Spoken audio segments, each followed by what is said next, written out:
So Kamel and I recently joined the service in the previous sort of 6 to 8 months. The service itself is a specialist eating disorder service for teenagers. Hello, my name's Mark Dolby. I'm the Principal Systemic Psychotherapist. I lead the therapist team, so I've been looking at the therapist waiting list. Hi, I'm Dr. Kizzy. I'm one of the specialty doctors. Yeah, and I'm Alex. I am the dietitian in the eating disorders team, and I mainly have been involved with this project in thinking about next steps and future plans.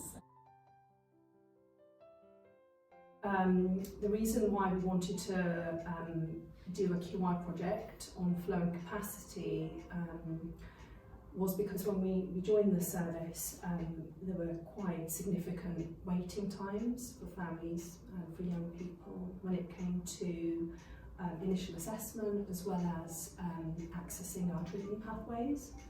We had very, very long sort of waiting lists to access our therapies, as well as accessing psychiatric support. So quite a complex problem, and hence the reason to sort of think about this with a quality improvement sort of framework, with an aim of reducing waiting times for assessment as well as internal treatment. From this, we underwent an activity of, I guess, process mapping. So really having a look at the patient journey. From there, we could identify where the inefficiencies lay.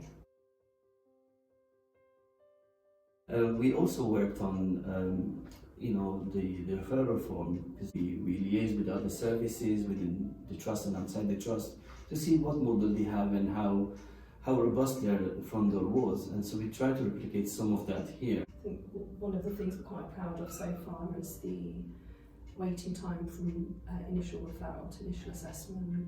As I mentioned, it was about 6 month waiting time. We've now reduced it to 2 weeks, which is the national sort of standard. It's about. So when I joined the team in October, there was a really long therapies waiting list of 40 plus cases. I really devoted quite a lot of time to looking through the therapy waiting list and kind of reviewing the needs on that list and whether the care plans were still appropriate or not. When I started kind of looking through the psychiatry waitlist back in September last year, when I say psychiatry waitlist, this is the first initial contact for young people to see a psychiatrist. And there were 73 young people. I set up 3 different clinics, Tuesdays, Thursdays and Fridays, and they would be kind of either here at EMC, at Homerton, or virtually, so that we could make it as flexible as possible and be available. And by Christmas we had nobody waiting. Not a single person was waiting to see a psychiatrist that had never met one before.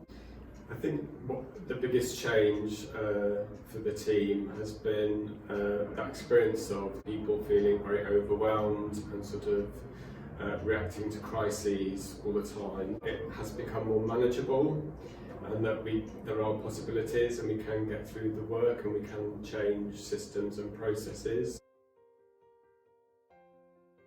And I suppose a big part is also thinking about the early intervention and the prevention of coming to our service in the first place, and also the early identification of referrals so that the length of time within our team is also hopefully reduced, better outcomes. I think one of our next aims as well will be actually capturing some of that feeling within formal feedback from our staff, from our young people, our service users, family members, so that we have more of that information and can continue to build on the environment.